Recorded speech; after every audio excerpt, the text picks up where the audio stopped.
It up. It's at the very end of Daniel 1, and then we'll jump into Daniel 2 tonight. A fantastic chapter.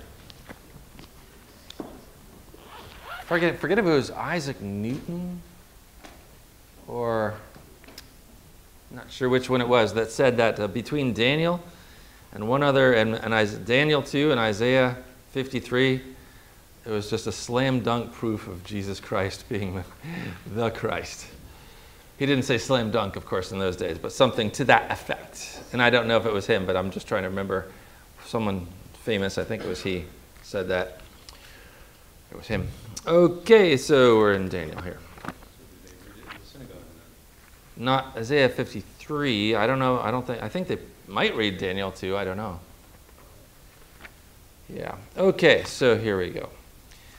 The end of Daniel chapter 1, we recall that Daniel is allowed to eat whatever food he desires, since it was not having him be less healthy, not eating from the king's defiled food, but actually he was the healthier and more robust for it. And then we read in verse 20, and in every matter of wisdom and understanding concerning which the king inquired of them, because he brought them in to test out these youths to see how they were doing and how well they'd progressed, he found them, Daniel and his friends, 10 times better than all the magicians and enchanters that were in all his kingdom. And Daniel continued until the first year of King Cyrus. Now, that means that Daniel persisted through the reigns of Nebuchadnezzar, evil Merodach, Belshazzar, and later Darius, and into the first year of Cyrus at least, became king of Persia. And so he was in the realm of the days of Jeremiah and Ezekiel, and eventually even Esther. And so it's fantastic, and many others. And as we read these things, you can see that a lot of things happen to Daniel and to us in our lives that we think, oh, woe is me, this terrible stuff is happening. Someone's invaded my country. I'm taken away from my fatherland. I'm cast into a foreign land, and now I have to serve this king, and he's worshiping idols. And there's great fear around about everywhere, and terrible things seem to happen. And you notice God is in complete command of all these things, and he's accomplishing his purposes, ultimately to set Daniel up to be the right-hand man in Babylon for his people Israel. I love that, how God, even when he cast them into foreign lands and exile in his wrath and with an outstretched arm of fury, yet there he takes care of them. He just can't help but to love them and to prosper them wherever they are, even to set Daniel up as basically prince over the whole land where they're in exile. And so he's watching over, I'm sure, the Jews, giving good words at court for their protection and welfare, although we don't hear that, but I'm sure he was, being a faithful Hebrew and lover of the one true God of the Jews, the Father of our Lord Jesus Christ. So here we are, chapter 2. Let me put these other papers away.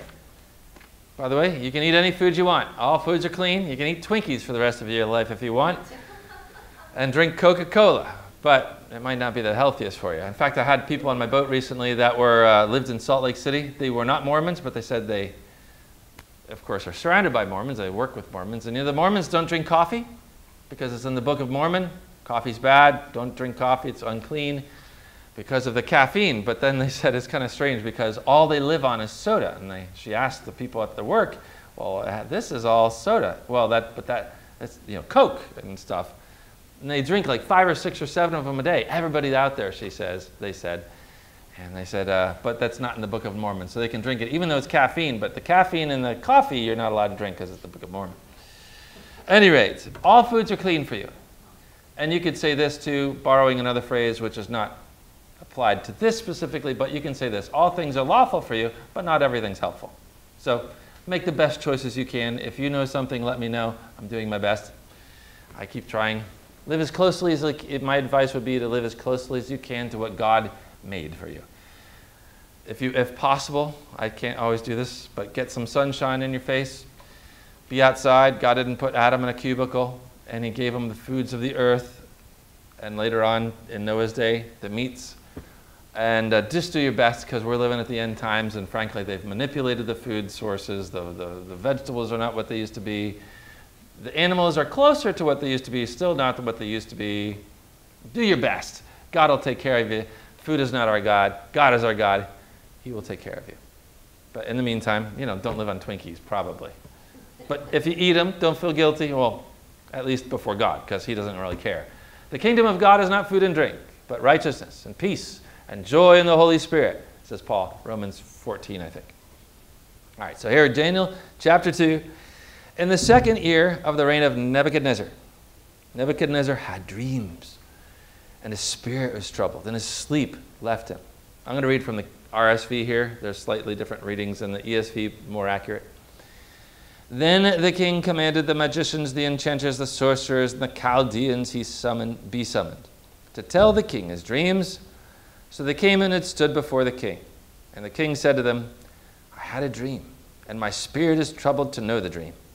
Then the Chaldeans said to the king, O king, live forever.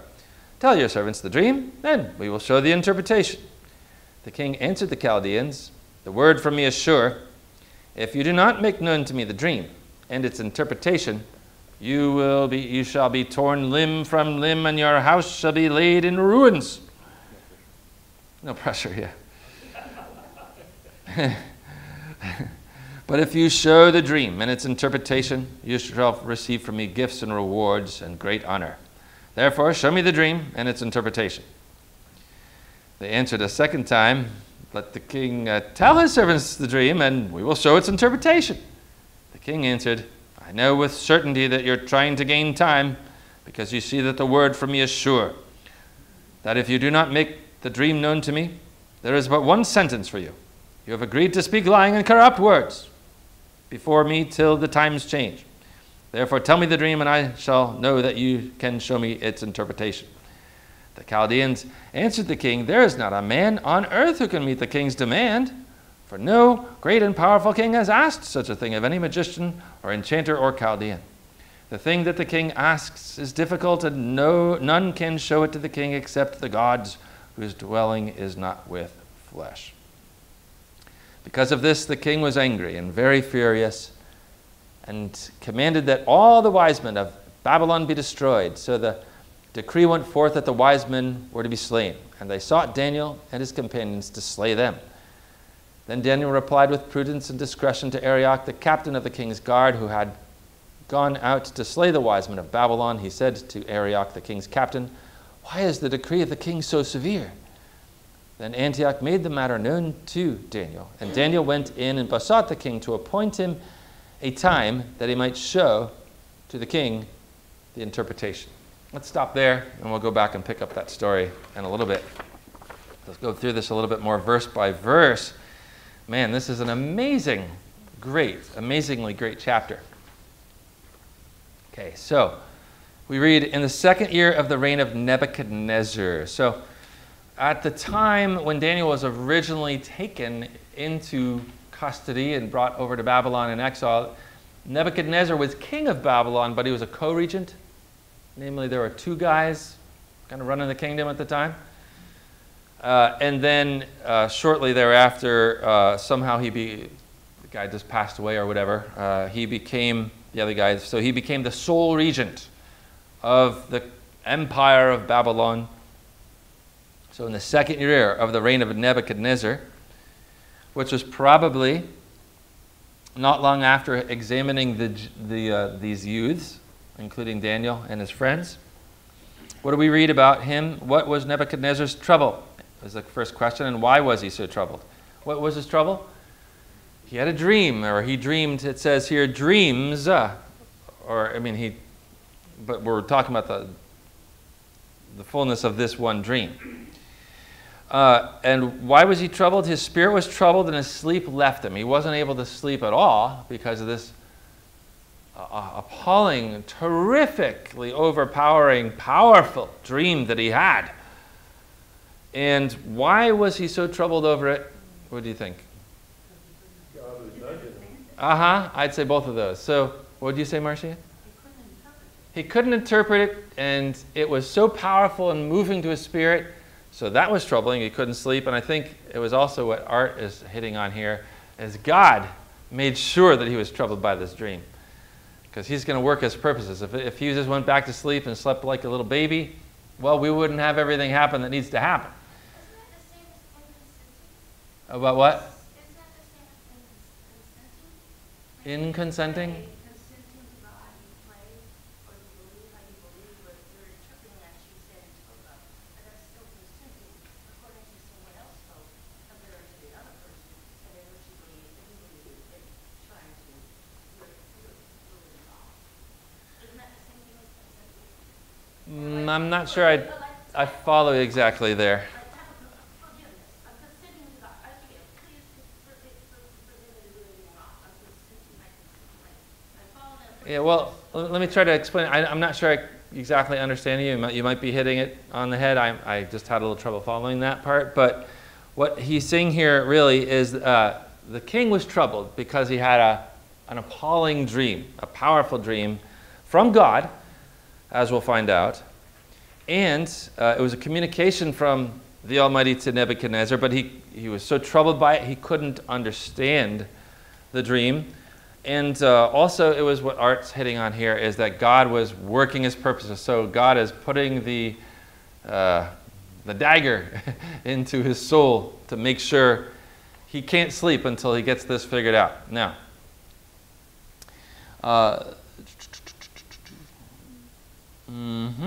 okay.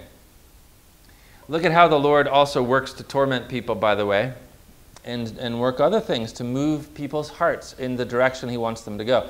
1 Samuel 16, I'll just read this to you. Now the Spirit of the Lord departed from Saul, and an evil spirit from the Lord tormented him.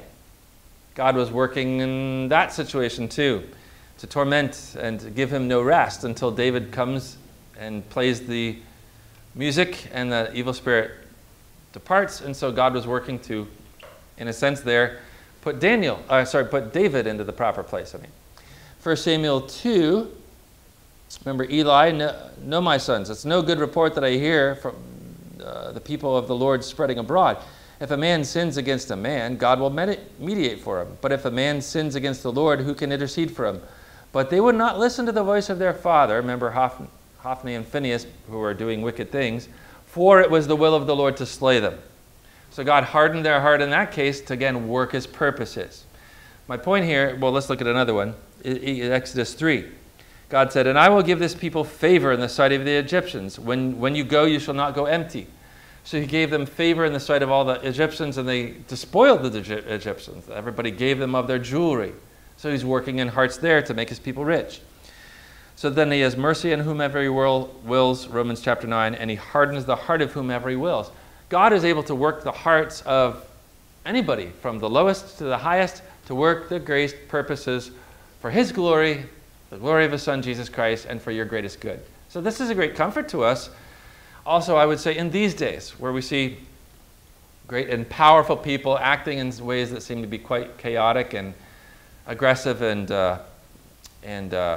harmful to God's people, well, God's in charge, though. He's going to work it all out according to what's best for you and to his glory. So don't be afraid of them. He moves hearts, is my point. Okay, so I hear bells. Second round. That's your ringtone. I like that ringtone. That's a nice ringtone.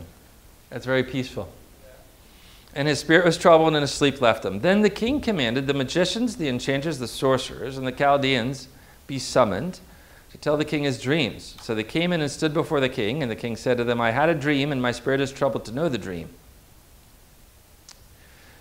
Then the Chaldeans said to the king, O king, live forever. Tell your servants the dream, and we will show the interpretation. Okay, so what was the magician's trouble here? Well, tell us what it is, O king, and we'll come up with an interpretation. It's basically, well, we can interpret it. We just need a little info to go on. We like our limbs. Yeah, exactly. And this is the kings of the Orient can deal whatever they wish, as they fancy. They can destroy you and cut off your head at a whim if they feel like it. Okay? There's no due process here. If you don't do what he says, I'll kill you and your families. So they're under his power. And so he's troubled, but then he tells them, well, tell me the dream. And then they said, "O king, live forever. Tell your servants the dream, and we will show the interpretation." The king answered the Chaldeans, "The word for me is sure. If you do not make known to me the dream and its interpretation, you shall be torn limb from limb, and your houses shall be laid in ruins. But if you can show the dream and its interpretation, you shall receive from me gifts and rewards and great honor. Therefore, show me the dream and its interpretation." How would you feel if you were the magician and the king is sitting there upon his throne? He says, "Okay, I want this dream interpreted." "Well, tell me the dream, king, and we'll interpret it for you." "No, you tell me what I dreamed, and then I'll know you know how to interpret it. And if you don't do this, I'll kill you. I'll tear you, not only kill you, I'll slay you with the sword of Arioch, and I will tear your limbs off of you. I will maybe like tie horses to you, each of your quarters." You know how they used to quarter people? "And will charge the horses, and they'll tear your limbs off." Boy, our ancestors were not particularly nice people a lot of times. Make your house a dung house. Yeah, a dung house. Yeah. So, I mean, it's the king in those days. Somewhat our days too. But, so the trouble here for the magicians is, of course, they can't know the dream. They answer the king, by the way, in Aramaic, it says. Is that what yours says in the ESV? Okay, that is somehow missing from the RSV, but it should be in Aramaic. And interestingly enough, I told you last week that the book of Daniel is written in Hebrew and in Aramaic. Right when it says that they spoke to him in Aramaic, guess what? The rest of the chapter is Aramaic in the original. And so it goes from Hebrew, it jumps over to Aramaic. Interesting. Also, the word there that says, the commandment for me is firm. Is that how yours reads? The word for me is firm. That is verse 5. The king answered the Chaldeans, "The word for me is sure," is firm. It's interesting. That could be interpreted in two ways. I guess I won't. Well, let's not put this up here yet. That'll be distracting. But when we get to the dream, I'll use that. But the word for word here in Hebrew is the word milah, which could be word, matter, commandment, or affair. And then the word azad is firm, can be it's gone. So the King James Version, in other words, translate this, the king says, the matter is gone from me, which would sound like the king forgot what the dream was. Okay, that's one interpretation. I don't go with that one. That's a possibility, though. Okay, I would go with the ESV and the RSV on this one. The word for me is sure. The word for me is firm. The message, the commandment from me is sure. Namely, if you don't tell me the dream, I kill you. So I would take that one. I would take it personally. I've always taken it to that. The king knows the dream, but he wants to test and make sure, since this is a huge importance to him because he's so troubled by it, I want to know that you're not blowing fluff at me. I want to know that you're not just giving a random guesswork to make me appease me. I want to know the real interpretation of this dream, and therefore, here's my test. You tell me what I dreamed, and I'll know you know how to interpret it. So that's how I read it. All right. Also in Kretzmann, which I didn't bring his book up here, the commentary, but he says here that it's amazing how, well, that's right, just basically paraphrase, is how God makes unbelievers make the right confession about their own foolhardiness. Namely, what do they say? They say, "Tell us the interpretation, king, and we'll make known to you the dream." And the king's like, "You're buying time. I can tell you're trying to just wait till the times change, or I change my mind and I tell you what the dream is. You're not getting it out of me. Tell me the dream." And that what's their answer to the king? Notice they say, "There's not a man on earth who can meet the king's demand, for no great and powerful king has asked such a thing of any magician or enchanter or Chaldean." The thing that the king asks is difficult, and none can show it to the king except the gods whose dwelling is not with flesh. What are they confessing there? All our sorceries, all our magician stuff, all our occultic practices, basically end in nothing. They're vanity. We can't do anything. We're just little tiny stuff and fakeries and foolhardiness. Only God knows the wisdom and the truth. And the gods, the realm of the gods, and we can't know this stuff. So notice God, according to Kretzmann here, is making these unbelieving astrologer, magician, sorcerers confess the limits of their foolhardy religion out loud. I think that's kind of a neat comment. Whose dwelling is not with flesh. So they're talking about the gods because they are still idol worshippers. But it's the God of gods who reveals these things. Okay, next question I had, question 3 here was, why was the king's demand so severe? We've kind of covered that, but why was it so severe? He was so greatly troubled, right? God was working his will to trouble him to get Daniel to where he wanted him to be. So God was prodding it. And because the king wanted to know the interpretation. So I'm the Oriental king, that is, of the ancient Near East. I can do whatever I want. And I demand, I must know the answer to this. I have to know the answer to what this dream is. And I can do whatever I want. So tell me or I'll kill you.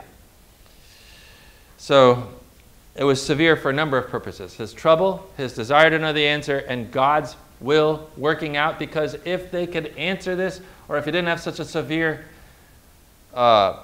demand, then we wouldn't get Daniel to be in to save the day. That is God saving the day through him, and Daniel getting exalted to be prince or the right-hand man over all of the province of Babylon. So God's working his will here is my point. How did the magicians answer the king? We had that. What was the king's response? No man living can do what the king requires. Only a God could answer the king. The king said, you're just buying time. And so he was furious, and he ordered that they all be slain, and immediately, because he was angry and furious. How did Daniel then respond to the king's command? That's number 5. We read that Arioch, who's the captain of the king's guard, is sent out to carry out the decree of the king to slay all the wise men in Babylon. Kill them all. A big massacre. And he said to the king's captain, why is the king's decree of the king so severe? Arioch made the matter known to Daniel, and Daniel went in and besought the king to appoint him a time that he might show to the king the interpretation. So I'm seeking an audience with the king. We know in the days of Esther, you can't just approach the king, of course. You have to seek an audience and set a time. Daniel goes in quickly, telling Arioch, I'll make known the interpretation. What do you find strange about that? The fact that he hadn't had a revelation yet, but he had the confidence that Yeah. he'd be able to do it. Yeah. To God. Daniel here is acting in complete faith, being a faithful man, as he was throughout his life. He trusted God in the lion's den, as we'll find out in a few chapters. Daniel is trusting God will tell me the answer. Wasn't it in Chronicles? Wasn't it in Joel and Chronicles and then Revelation? And that's sort of backwards? Hey, I'm just trying to Okay, well, we'll just listen and see if we can pick up on that. I don't know about that and being in Chronicles, but of course Chronicles takes place through these time periods. That's true. Yeah.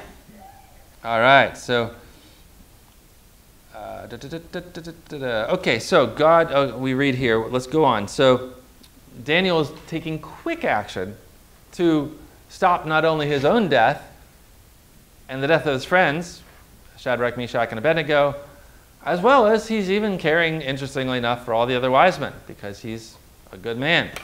It's trying to spare their lives as well, but especially, of course, he needs to spare his own and that of his friends. So imagine that. Can you imagine this situation? This is going on. And this, as Kretzmann said, is like a bolt of lightning from a clear blue sky. He's been living there. It's been okay. Everything's been fairly peaceful. And all of a sudden, Arioch shows up at the door. I'm here to slay you, Daniel. Sorry, I got my sword, and it's sorry, I love you, but I'm here to kill you. Can you imagine that? Knock on the door. And Daniel asks why, and he goes in to seek an audience with the king. Then Daniel, verse 17, went to his house and made the matter known to Hananiah, Mishael, and Azariah, his companions. So they hadn't quite gotten word because the word's going out racing through the streets, but he had to quickly run to the king and run back and find them and say, hey, look, this is what's going on. And he told them to seek the mercy of God, of the God of heaven, concerning this mystery, so that Daniel and his companions might not perish with the rest of the wise men of Babylon. All right, so when you ask God for help, sometimes he gives you an answer right away, right? Sometimes he says no, sometimes he waits. You have to wait 10 years or at least a week or something, or maybe a year for the answer. I know God answers when he wishes in accordance with his will, his wisdom, his royal decision. In this case, of course, God's still doing that, but note, God can't answer Daniel 10 years from now, right? This is an urgent matter. We need the answer tonight or we're dead. God is there for you, and he's right there when you need him, urgently, if the need is urgent. I think of that when I step into the pulpit. I'm like, oh God, please. I've had many times, well, I always need God's help. Sometimes I've stepped in after working all week, especially in my earlier years, and I'm like, I've worked on this 20 hours, and I got nothing. I'm just going to keep going here for this moment, okay? And I'm like, God, you got to help me, because I've worked, I've done my absolute best, but I just can't come up with it. So you got to show up now, God. It's no use you showing up this afternoon. You got to show up now. And he's always done that. He's always been faithful. He'll always, if the need is urgent, he'll be there urgently. If the need is not urgent, he may be there urgently or later, but he's going to be there for you. He's a faithful God. So he's there urgently for Daniel. For we read, then the mystery was revealed to Daniel in a vision of the night. Then Daniel blessed the God of heaven. What does that mean? A vision of the night. Now, that could be one of two things, really, as far as I can tell from the scriptures. Either Daniel is deep in prayer, and the heavens were opened in a sense, and God revealed to him what the mystery was. This is the king's dream. This is its interpretation. It could also be that a vision of the night, also in the Bible, means he was dreaming. He went to sleep, and God appeared to him in the dream and revealed it to him. It could be either one of these. Let me explain that to you here. Job 4. And the thoughts from visions of the night. When deep sleep falls on men, dread came upon me and trembling, which made all my bones shake. A spirit glided past my face, the hair of my flesh stood up. It stood still, but I could not discern its appearance. A form was before my eyes. There was silence, then I heard a voice. Can mortal man be righteous before God? Can a man be pure before his Maker? Even in his servants he puts no trust, and his angels he charges with error, etc. But there it says, visions of the night when deep sleep falls on men. So it could be either they're praying, but also could be in the deep sleep. He had that vision. Genesis 46. And God spoke to Israel in visions of the night and said, Jacob, Jacob. And he said, here am I. I am the God, the God of your father. Don't be afraid to go down to Egypt, etc. I'll make of you a great nation. So there's visions of the night again. God comes to us a lot of times in the middle of the night, doesn't he? Whether you be awake or half awake sometimes or fully asleep, God speaks to us a lot of times in the midnight. That's where a lot of your sermons you hear on Sunday come from, frankly. I'm like, oh, I have no idea what to pray for. God, you got to give it to me sometime soon. Sometimes in the middle of the night, I'll turn over, I'll be half awake and half asleep, and thoughts will come to me. And I'll be like, oh, yeah, I could preach on that. Yeah. Maybe write it down quickly before I forget it or something and go back to sleep. A lot of thoughts inside the sermons come from the middle of the night as well. Look at Job 33. In a dream, in a vision of the night. So their dream is a vision of the night. When deep sleep falls on men. This is another verse. While they slumber on their beds, then he opens the ears of men and terrifies them with warnings. He opens your ear in your sleep. That's interesting, isn't it? As if you need to have your defenses and your prefrontal cortex put to sleep, that God then will open your ear to hear great and marvelous things which you have not known. Look at Acts 9. The Lord said to Ananias in a vision, rise and go to the street called Straight and, speak to Saul, was Paul. There's a vision. At Acts 10, and at Caesarea there was a man named Cornelius, the centurion, devout man who feared God. With all his household, gave alms liberally, prayed constantly to God, and the 9th hour of the day he saw clearly a vision of an angel coming in and saying to him, Cornelius, and sends to Simon, right? Peter. So there are visions, there's dreams, there's visions. Listen to this one more. Acts 16. A vision appeared to Paul in the night. A man from Macedonia, standing, beseeching him and saying, come over to Macedonia and help us. And when he had seen the vision, immediately we sought to go on into Macedonia, Greece, concluding that God had called us to preach the gospel to them. My point is that Daniel might have just been praying a deep trance, sort of like in a deep prayer, like Peter when he got that vision of the food and the sheet coming down. It could be that he fell asleep, and I just think that's an interesting thought. You're going to die tomorrow if you don't get this answer tonight. And somehow he trusted in God enough to just lie down and fall asleep. Of course, God also can put you to sleep with a deep sleep like he did to Abram, remember, and cause a deep sleep to fall upon him. But don't you think that would be amazing testimony if Daniel got this falling asleep? Can you imagine being that faithful that you're going to die tomorrow and have your head cut off and your limbs torn off, and you're going to go in to see the audience of the king tomorrow, and you don't have the answer yet, and you pray, God, please give it to me, and then somehow you fall asleep? Could you fall asleep? Knowing that was coming tomorrow? It very well could be that Daniel actually just laid down peacefully asleep after praying with his friends, and God gave him the dream while he's sleeping. I mean, I think that's a great testimony to his trust in God, if that's the case. And if it's not the case and he was praying, that's a great testimony to his faith also, because he's seeking and beseeching the answer, seeking the answer from the Lord of hosts, and indeed, God gifts it to him. Well, let's just go down to a few more on Daniel's response here. We'll have to get to the entire dream next week, which will be, because that's a big thing I want to share. It'd be too much to handle tonight. Do we need to slow down? No. We're going to speed up just to finish this part. I don't slow down, you know that. Daniel said, blessed be the name of God forever and ever, to whom belong wisdom and might.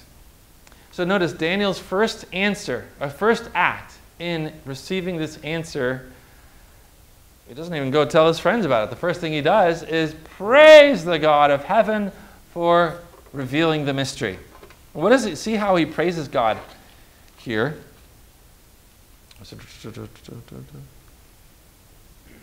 Okay. Yeah. Oh, yeah. Right. Well, yeah, partially. Yeah. Blessed be the name of God forever and ever, to whom belong wisdom and might. So he's declaring here what the magicians were declaring in a negative way. We can't know this, only the gods can. Daniel says there's only one true God, the God of the Hebrews, and to him alone belongs wisdom and might. Notice God rules with perfect understanding of all things. Nothing is hidden from him. He is the God of light, and there's no secret place where man can hide from God, as if God does not see everything and know absolutely everything in secret places as well as visible. And he has might to accomplish his will on all the earth and in the heavens above. He changes times and seasons.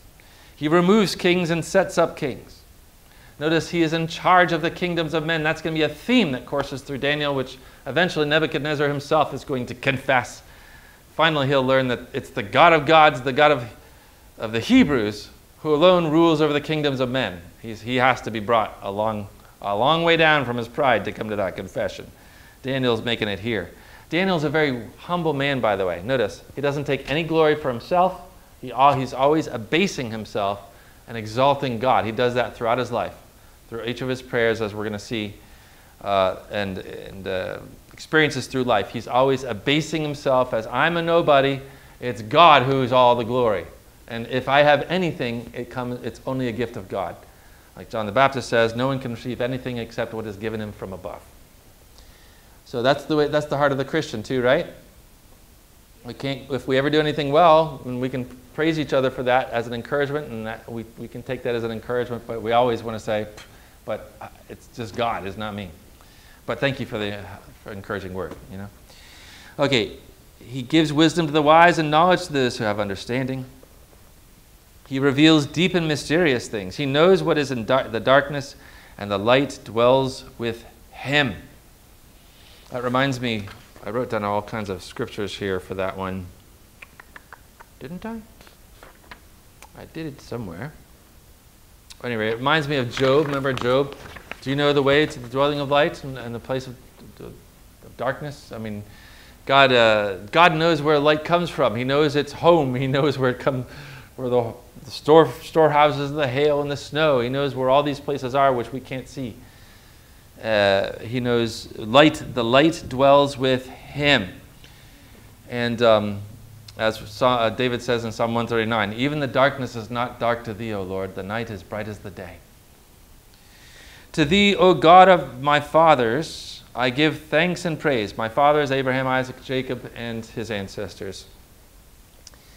For thou hast given me wisdom and strength. Notice the same things that God has as his own characteristics, wisdom and might. Daniel acknowledges, if I have any, which I do have, it's come from you, and it's all you at work in me. And hast now made known to me what we asked of thee. We, namely myself and my friends, his Hebrew friends. For thou hast made known to us the king's matter. We should probably stop there. It's 7:53, and we're going to get into all kinds of great stuff next week. The whole dream and what it means for us and our faith in Christ. So we'll leave it right there, and he's going to go in and tell the king the interpretation. We'll see how that whole meeting goes next week.